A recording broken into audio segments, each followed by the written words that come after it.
The All Elite Wrestling Draft is back. Which of these Impact Wrestling stars will be on the AEW roster? Next on the Squared Circle Psychobabble.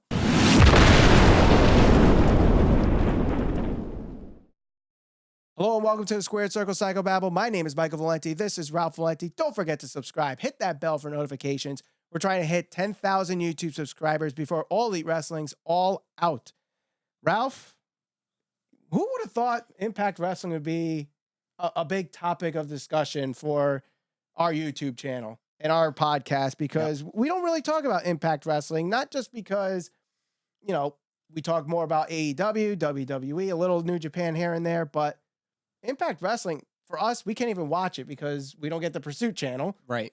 But, you know, some Impact wrestlers are creating buzz in the wrestling scene right now. And a lot of them talking about requesting their release or being released or being sought out for by both WWE and AEW. So we thought, let's bring the All Elite Wrestling Draft back. Yeah, and, you know, we get a lot of people commenting and questioning, you know, when are you guys going to talk about Impact Wrestling? So this is your episode where we are going to speculate, the keyword, speculate who's going to go where, if we could see them on the AEW roster. So please refrain from the clickbait comments because this is a total speculation video and episode that we're going to do here based on some of the recent updates we've had about the Impact Wrestling wrestlers. Right. So let's start off with Killer Kross, who, you know, he recently asked for his release, but last week we got this video on his YouTube channel where he is looking for Jon Moxley. Yep. And he talks about his video package that he did where he carves the X on his on the bars and walking around various scenes in Los Angeles and Las Vegas. And, you know, he's looking for him. So is this a hint that Killer Kross is looking for him for AEW? Or is this for something else? Yeah, and that's what people have been speculating about. And I was just trying to see how many views the video actually had. Because we have seen wrestlers do this more often now. They're actually starting to take to social media. They know that they can attract a much larger audience, especially a guy like Killer Kross, who, you know, he's fairly well known to the hardcore fans, maybe not so much a casual fan. So having him put out this vignette or this video where he's supposedly looking for a guy like Moxley, that's good for him because he's essentially branding him for himself based on the reputation and the notoriety of a guy like Moxley. Right. Because he's much more well known. So now at the end of the day, we know that Killer Kross is a guy that I believe he asked for his release from Impact Wrestling. So we know that that's happened. So we know he wants out of Dodge. He doesn't want to be at Impact Wrestling anymore. And, you know, when you look at the lay of the land, I don't think he's a guy that's going to go to like an NXT or WWE. Right. Based solely on his name, Killer Kross. WWE is never, ever going to let a guy use anything in their name like Killer. You know, they're just not. They took away War Raiders' name. Yeah, War Raiders, you know, Punishment Martinez. I don't know if that was because of what they were, you know, because of the punishment term. And they changed his name. I think it's to Desmond Priest. I think Damian Priest. So I just don't see him going to WWE or NXT. So I actually do not think this was a video for him in AEW. I think this is for a match that could be set up in New Japan. Right. Yep. Well, one thing that we do know is that the contracts with Impact Wrestling, for the most part, are a per date contract. There might be some that are full-time, like Killer Kross's maybe. And they're still able to do independent shows. We've seen, you know, Brian Cage. We've seen Scarlett Bordeaux, who we'll be talking about later on in this episode. You know, when Pentagon and Ray Phoenix were in Impact, they did various independent shows. So there's obviously flexibility there. Maybe Killer Kross has some flexibility in his contract and he's executing that. And I think this ends up where this could be a match in New Japan Pro Wrestling. Okay. Now, if you watch the video on YouTube and see the title of the video, it is called Time Killer. If you saw the video where Moxley was challenging Juice Robinson, at the end of the vignette, it says time's up. Mm-hmm. So I think that is where, and obviously he's referring to that video more than the breaking out of prison and the Double or Nothing tease. So I think that's where we're going. Plus, let's not forget, Don Callis has his hand in both those companies, being, I think, executive vice president in Impact Wrestling, and of course, the color commentator for various shows with New Japan Pro Wrestling. Jon Moxley, who just appeared in New Japan Pro Wrestling, winning the IWGP US Championship, entering the G1 Climax tournament. I think this is where they're setting this up.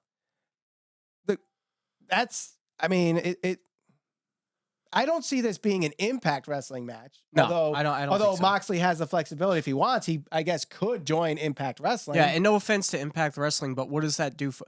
It'd mean more to Impact Wrestling for a guy like Moxley to go there than it would do anything for Moxley's career. True.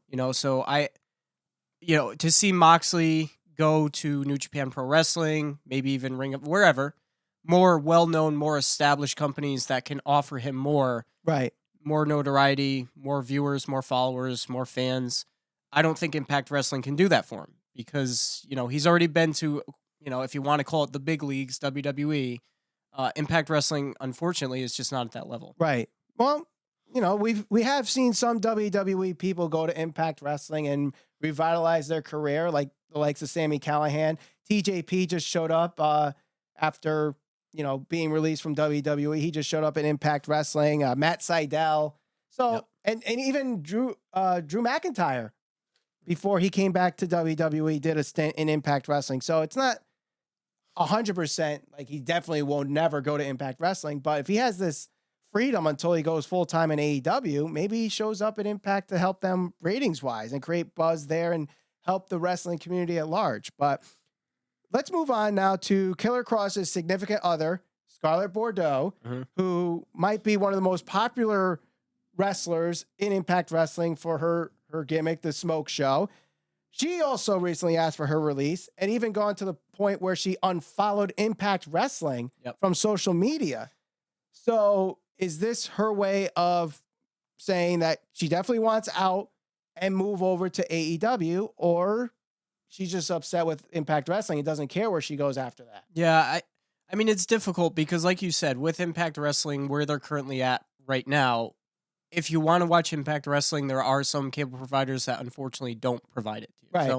So, I think a lot of people are trying to essentially cash in right now on the situation with the professional wrestling industry as a whole. So, yes, we know that you can establish yourself and make a good living outside of the WWE. That wasn't always the case. So, somebody like her who can be very marketable to either AEW, anywhere she decides to go.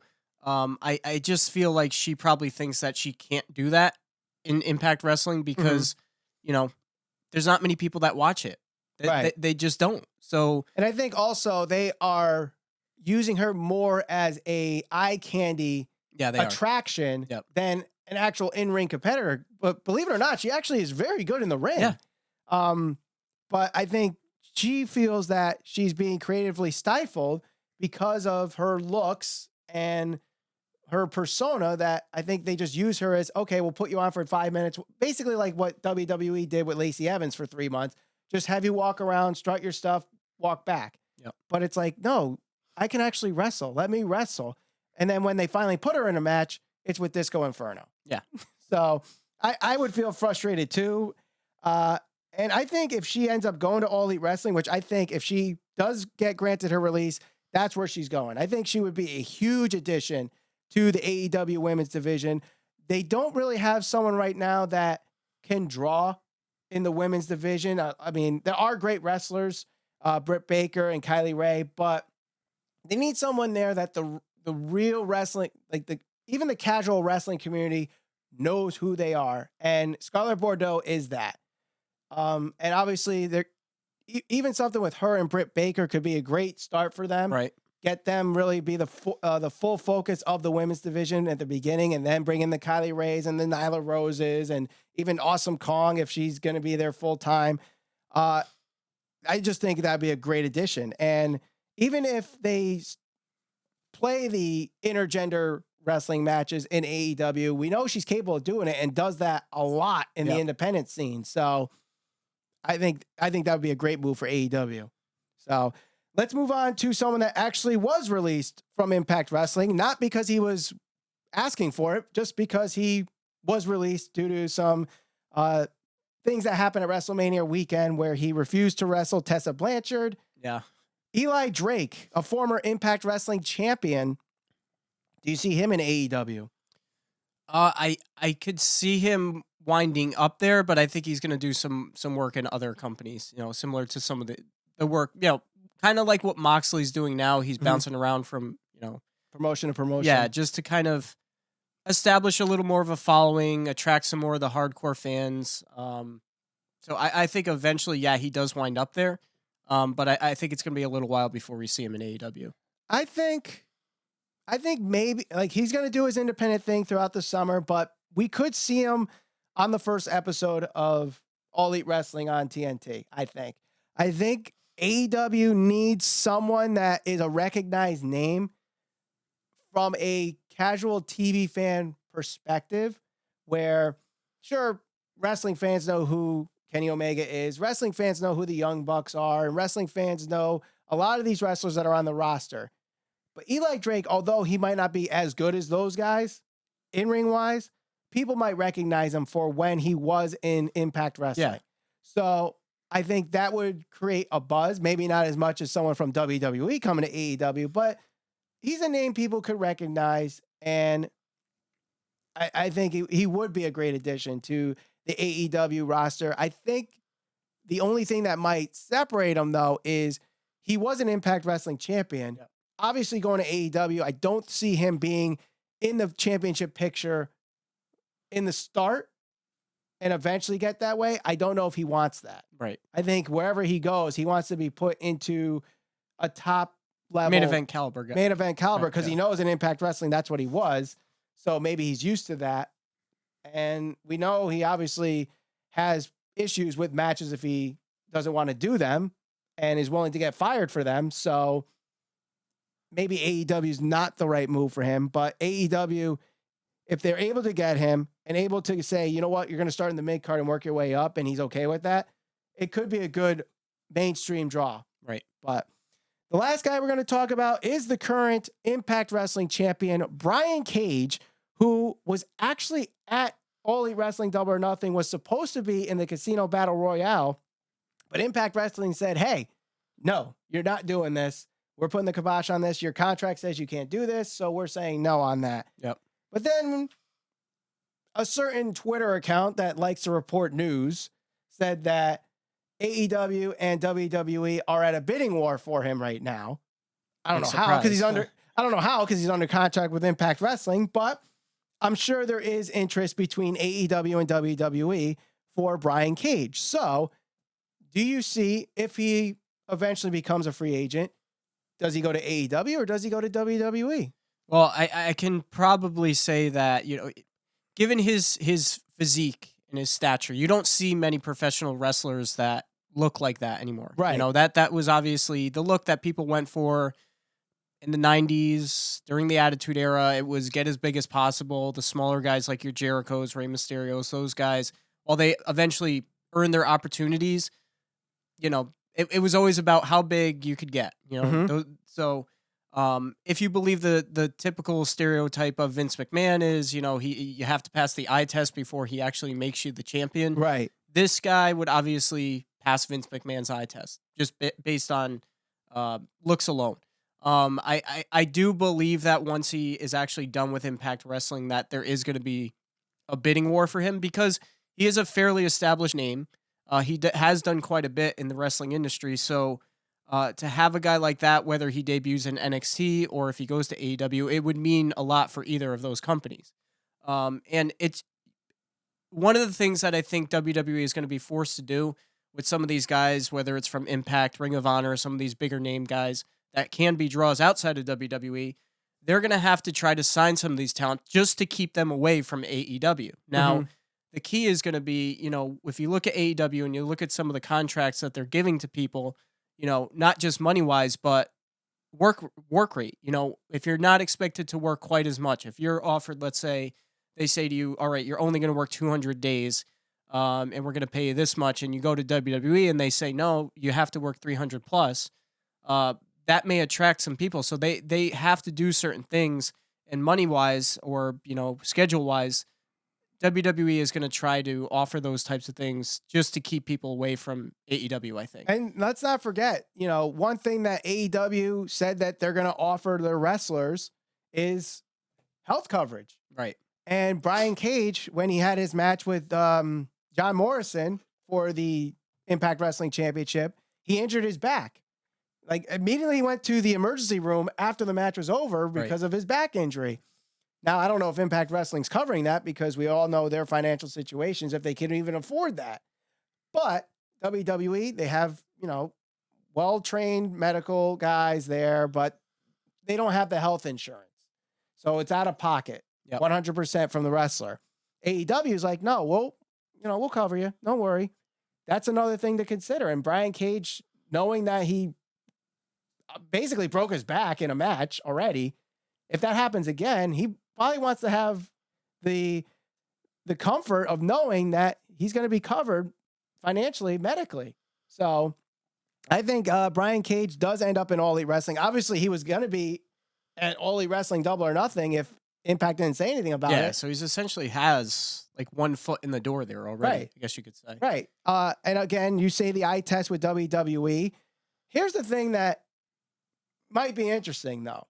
If he ends up in WWE and he gets a push, does he get backlash because it's like, oh, it's a Vince McMahon prototype? Yeah, and that's the thing. If he goes to All Elite Wrestling, I think people would be like, oh, this is great. It's amazing. They got a really big talent. But if he goes to WWE, works his way up through NXT and gets to the main card and gets even the slightest bit of a push, I think fans, unfortunately, are just so jaded towards the WWE product that that's the thing they'll jump to. Oh, well, he's only getting a push because he's a bigger guy. Yeah. So it might happen, but let us know who you think is going to end up in the All Elite Wrestling roster between Killer Kross, Scarlett Bordeaux, Eli Drake, and Brian Cage by going in the comments below. Don't forget to share this all over social media. We're on Facebook, Instagram, and Twitter at SCPB Podcast. Subscribe, hit that bell for notifications. We're trying to hit 10,000 YouTube subscribers before All Elite Wrestling's all out. For Ralph Valenti, my name is Michael Valenti, and thank you for watching the Squared Circle Psychobabble.